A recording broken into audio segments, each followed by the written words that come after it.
ಸ್ಥಳೀಯ ಸಂಸ್ಥೆಗಳಲ್ಲಿ ಬಿಜೆಪಿ ಮೈತ್ರಿಕೂಟ ಭರ್ಜರಿ ಮುನ್ನಡೆ. 2 ಪಾಲಿಕೆಗಳಲ್ಲಿ ಕಾಂಗ್ರೆಸ್ ಮುನ್ನಡೆಯನ್ನು ಮಹಾರಾಷ್ಟ್ರದಲ್ಲಿ ದಾಖಲಿಸಿದೆ. 29 ಸ್ಥಳೀಯ ಸಂಸ್ಥೆಗಳಿಗೆ, ಮಹಾನಗರ ಪಾಲಿಕೆಗಳಿಗೆ ಚುನಾವಣೆ ನಡೆದಿತ್ತು ಮಹಾರಾಷ್ಟ್ರದಲ್ಲಿ. ಮುಂಬೈ, ಪುಣೆ, ಪಿಂಪ್ರಿ ಚಿಂಚವಡ್, ಅಹಮದ್ನಗರ್, ನಾಸಿಕ್, ನಾಗ್ಪುರ್, ಜಲಗಾಂವ್, ಕೊಲ್ಹಾಪುರ್, ಸಾಂಗ್ಲಿ, ಸಾತಾರಾ, ಠಾಣೆ, ಡೋಂಬಿವಿಲಿ, ಈ ಎಲ್ಲ ಮಹಾನಗರ ಪಾಲಿಕೆಗಳ ಚುನಾವಣೆಗಳು. ಪುಣೆ ಪಾಲಿಕೆ ಚುನಾವಣೆ ಮಿತ್ರ ಪಕ್ಷಗಳ ನಡುವೆ ತೀವ್ರ ಪೈಪೋಟಿ ಇತ್ತು. ಬಿಜೆಪಿ ಮತ್ತು ಅಜಿತ್ ದಾದಾ ಪವಾರ್ ಅವರ ಪಾರ್ಟಿಯಲ್ಲಿ. ಬಿಜೆಪಿ ಪುಣೆ ಪಾಲಿಕೆ ಚುನಾವಣೆಯಲ್ಲಿ ಭರ್ಜರಿ ಮುನ್ನಡೆಯನ್ನು ದಾಖಲಿಸಿದೆ. 165 ಸ್ಥಾನಗಳ ಪೈಕಿ ಬಿಜೆಪಿಗೆ 45, ಎನ್ಸಿಪಿ 8 ಮಾತ್ರ. ಶಿವಸೇನೆಯ ಉದ್ಧವ್ ಬಣಕ್ಕೆ 2 ವಾರ್ಡ್ಗಳಲ್ಲಿ ಮಾತ್ರ ಪುಣೆಯಲ್ಲಿ ಮುನ್ನಡೆ. ಪುಣೆ ಪಾಲಿಕೆ ಚುನಾವಣೆ ಕೂಡ ತೀವ್ರ ಕುತೂಹಲವನ್ನು ಕೆರಳಿಸಿತ್ತು. ಪುಣೆ ಮತ್ತು ಮುಂಬೈ, ಮಹಾರಾಷ್ಟ್ರದ 2 ದೊಡ್ಡ ಮಹಾನಗರ ಪಾಲಿಕೆಗಳು, ನಾಗ್ಪುರ್ ಸೇರಿದಂತೆ ಬಿಜೆಪಿ ಮುನ್ನಡೆಯನ್ನು ದಾಖಲಿಸ್ತಾ ಇದೆ. 151 ವಾರ್ಡ್ಗಳಲ್ಲಿ ನಾಗ್ಪುರ್ ಮಹಾನಗರ ಪಾಲಿಕೆ, ದೇವೇಂದ್ರ ಫಡ್ನವೀಸ್, ನಿತಿನ್ ಗಡ್ಕರಿ. 66 ವಾರ್ಡ್ಗಳಲ್ಲಿ ಬಿಜೆಪಿಗೆ ಮುನ್ನಡೆ ಸಿಕ್ಕಿದೆ. ನಾಗ್ಪುರದಲ್ಲಿ 22 ವಾರ್ಡ್ಗಳಲ್ಲಿ ಕಾಂಗ್ರೆಸ್ ಅಭ್ಯರ್ಥಿಗಳು ಮುನ್ನಡೆಯಲ್ಲಿದ್ದಾರೆ.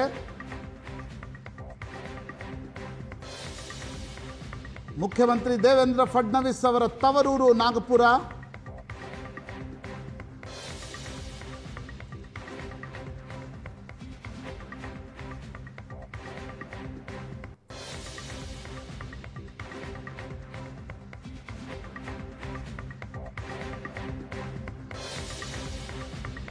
ಸಿಂಹಾಸನಕ್ಕಾಗಿ ಬಿಜೆಪಿ ಶಿವಸೇನೆ ಉದ್ಧವ್ ಠಾಕರೆ ಬಣದ ಮಧ್ಯದಲ್ಲಿ ತುರುಸಿನ ಸ್ಪರ್ಧೆ.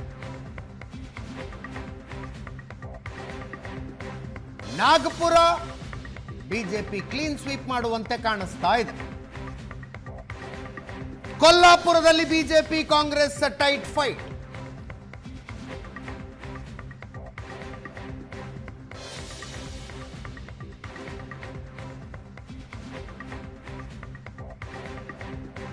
ನಾಗಪುರದಲ್ಲಿ ಬಿಜೆಪಿ ಭಾರೀ ಮುನ್ನಡೆ.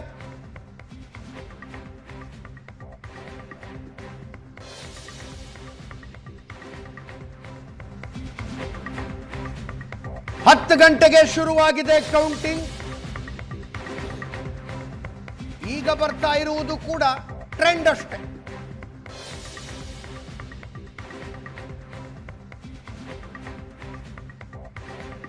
ಪುಣೆ ಮಹಾನಗರ ಪಾಲಿಕೆಯಲ್ಲೂ ಬಿಜೆಪಿಗೆ ಭರ್ಜರಿ ಮುನ್ನಡೆ. 165 ಪೈಕಿ 45ರಲ್ಲಿ ಮುಂದಿದೆ. ಇನ್ನು ಕೆಲವು ಕಡೆಗಳ ಅಪ್ಡೇಟ್ ಬರಬೇಕು.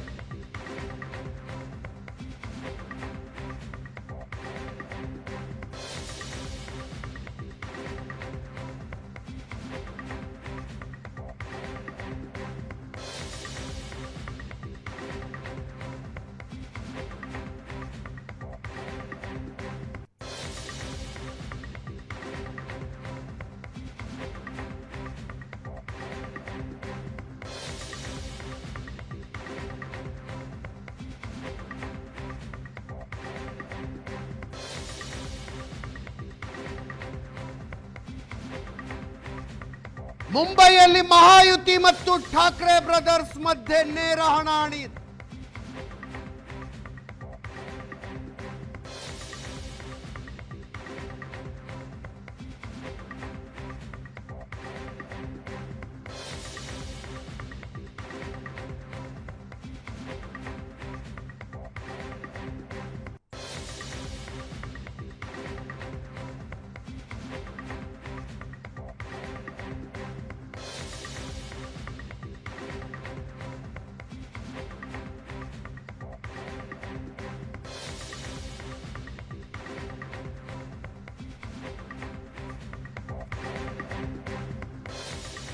ಪ್ರಶಾಂತ್, ಇದರ ಇಂಪ್ಯಾಕ್ಟು GBA ಎಲೆಕ್ಷನ್ ಮೇಲೆ ಏನಾದ್ರು ಆಗುತ್ತೆ ಅಂತ ಅನ್ಸುತ್ತಾ? ನೇರ ಅಲ್ಲ, ಸುಮ್ಮನೆ ಅದೇ ನೋಡಿ, ಇತ್ತೀಚಿನ ಕಾಲದಲ್ಲಿ ಇಷ್ಟೊಂದು ಚುನಾವಣೆಗಳು ನಡೀತವೆ. ಚುನಾವಣೆಗಳಿಂದ ಚುನಾವಣೆಗಳಿಗೆ ಒಂದು ಜನರ ಕುತೂಹಲ ಜಾಸ್ತಿ ಆಗ್ತಾ ಇದೆ, ನೋ ಡೌಟ್ ಈಗ ಬರೋಕ್ಕಿಂತ ಮುಂಚೆ ಕೇಳ್ತಿದ್ದೆ ಶೆಟ್ಟರ್ಗೆ, ಇದು ಮೋದಿ ಬಂದ ಮೇಲಿನ ಫಿನಾಮಿನಾನು, 24 hours ನ್ಯೂಸ್ ಚಾನಲ್ನ ಫಿನಾಮಿನಾನು, ಪ್ರತಿ ಎಲೆಕ್ಷನ್ನು ಸುದ್ದಿ ಆಗ್ತವೆ, ಪ್ರತಿ ಎಲೆಕ್ಷನ್ ಎರಡು ಫೆನಾಮಿನನ್ ಇದೆ ಅದರಲ್ಲಿ. ಎಸ್, 24 ನ್ಯೂಸ್ ಚಾನಲ್ ಫೆನಾಮಿನೂ ಇದೆ. ಜೊತೆಗೆ ಮೋದಿ ಬಂದ ಮೇಲೆ ಪ್ರತಿಯೊಂದು ಚುನಾವಣೆಗಳಲ್ಲಿ ಒಂದು ಬಿ ಜೆ ಪಿಯ ಮತದಾರರಿಗೆ ಆ ದೃಷ್ಟಿಯಿಂದ ಅಥವಾ ಕಾಂಗ್ರೆಸ್ ಮತದಾರರಿಗೆ ಬಿ ಜೆ ಪಿ ಗೆಲ್ಲತ್ತೋ ಸೋಲತ್ತೋ ಆ ದೃಷ್ಟಿಯಿಂದ ಒಂದು ಕುತೂಹಲ ನಿಶ್ಚಿತವಾಗಿದೆ. ಆದರೆ ನೀವು ಇಫೆಕ್ಟ್ ಅಂತ ಗಮನಿಸಿದ್ರೆ ಒಂದು ಚುನಾವಣೆಯ ಇಫೆಕ್ಟ್ ಇನ್ನೊಂದು ಚುನಾವಣೆ ಮೇಲೆ ಇರಲ್ಲ. ಯಾವ ಹಂತದಲ್ಲಿರುತ್ತೆ ಅಂದರೆ, ಈಗ ಚಂದ್ರಶೇಖರ್ ಅಂತ ಬಿ ಜೆ ಪಿ ಕಾರ್ಯಕರ್ತಿದ್ದಾರೆ, ಮುಂಬೈಯಲ್ಲಿ ಬಿ ಜೆ ಪಿ ಒಂದು ಭರ್ಜರಿ ಗೆಲುವನ್ನು ದಾಖಲಿಸಿದ್ರೆ ಸಹಜವಾಗಿ ಇಲ್ಲಿ ಚುನಾವಣೆ ಕೆಲಸ ಮಾಡೋಕ್ಕೆ ಮತ್ತಷ್ಟು ಉತ್ಸಾಹ, ಎಂಥೂಸಿಯಾಸಮ್, ಜೋಶ್ ದೃಷ್ಟಿಯಿಂದ ಬರುತ್ತೆ ಹೊರತುಪಡಿಸಿದ್ರೆ ಮತದಾರರ ಮಸ್ತಿಷ್ಕದ ಮೇಲೆ ಒಂದು ರಾಜ್ಯದ ವೋಟಿಂಗ್ ಪ್ಯಾಟರ್ನ್ ಇನ್ನೊಂದು ರಾಜ್ಯದ ಮೇಲೆ ಬೀಳುತ್ತೆ ಅಂತ ಇರೋದಿಲ್ಲ. ಎಸ್, ಗಮನಿಸ್ತಾ ಇಲ್ಲ. ಈಗ ಕರ್ನಾಟಕದ್ದೇ ನೋಡಿದ್ವಿ ನಾವು ಅಲ್ವಾ. ಮಹಾರಾಷ್ಟ್ರದಲ್ಲಿ ಲೋಕಸಭೆಯ ಪ್ಯಾಟರ್ನ್ ವಿಧಾನಸಭೆಯಲ್ಲಿ ಇರಲಿಲ್ಲ. ವಿಧಾನಸಭೆಯ ಪ್ಯಾಟರ್ನ್ ಇದೇ ರಿಸಲ್ಟ್ಸ್ಗಳು ಇನ್ನೊಂದು ಗಂಟೆ 2 ಗಂಟೆ ಇದ್ರೆ, ಹಿಂಗೆ ಕಾಟಕ್ಕೆ ಟಕ್ಕರ್ ಇದ್ರೆ ಯಾವ ಒಂದು ಭರ್ಜರಿ ಗೆಲುವನ್ನು ಬಿಜೆಪಿ ದಾಖಲಿಸುತ್ತೋ ಆ ಗೆಲುವು ಬೇರೆ ಕಡೆ ಬರ್ತಿದೆ. ಮುಂಬೈಯಲ್ಲಿ ನಾನು ಅನ್ಕೊಂಡಿದ್ದೆ ಒಂದು ನಾಗಾಲೋಟ, ಆ ನಾಗಾಲೋಟ ಸದ್ಯ ಕಾಣ್ತಾ ಇಲ್ಲ, ಗೊತ್ತಿಲ್ಲ ಒಂದು ಗಂಟೆಯ ನಂತರ ಏನಾಗತ್ತೆ ಅಂತಕ್ಕಂಥದ್ದು ಆ ಮಟ್ಟಕ್ಕಿರಲ್ಲ. ಬಟ್ ಮುಂಬೈಯ ಗೆಲುವು ಒಂದು ವೇಳೆ ಮುಂಬೈ ಬಿ ಜೆ ಪಿ ತೆಕ್ಕೆಗೆ ಬಂದರೆ that is a very significant victory. ಗೆಲುವಿಗೆ ನೀವು ನಾನಾ ರೀತಿಯಾಗಿರ್ತಕ್ಕಂಥ ವಿಶ್ಲೇಷಣೆಗಳನ್ನು ಮಾಡ್ಬೋದು.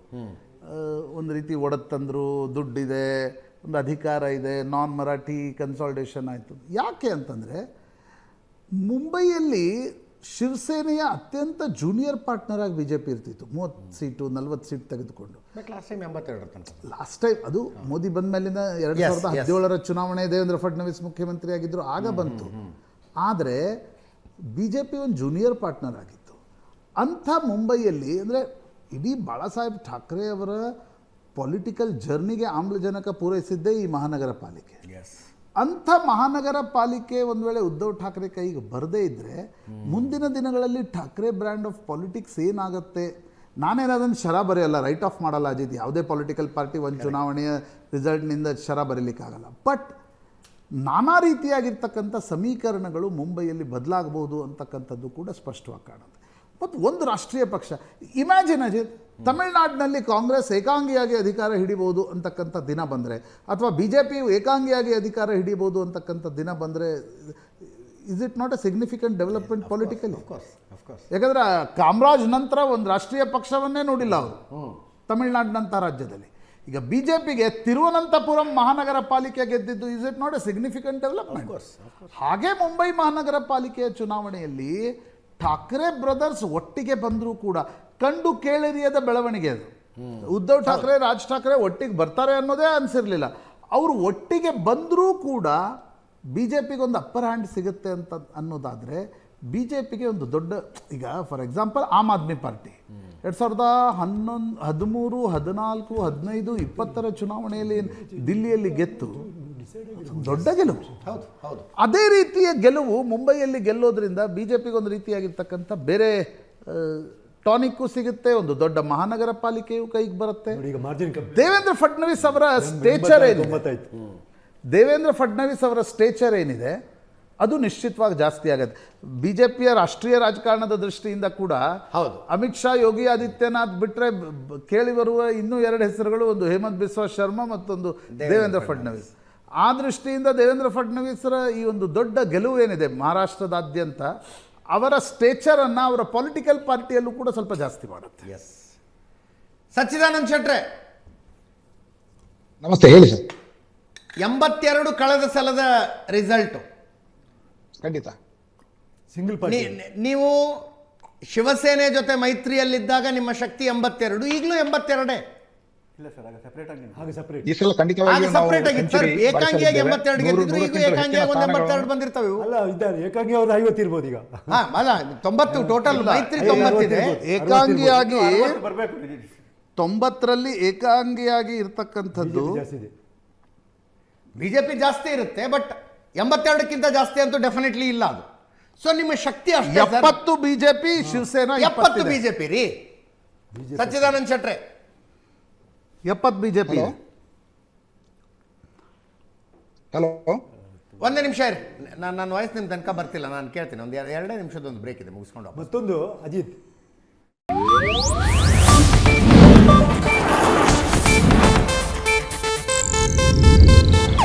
ಇದು ಏಷ್ಯಾನೆಟ್ ನ್ಯೂಸ್ ನೆಟ್ವರ್ಕ್ ಪ್ರಸ್ತುತಿ.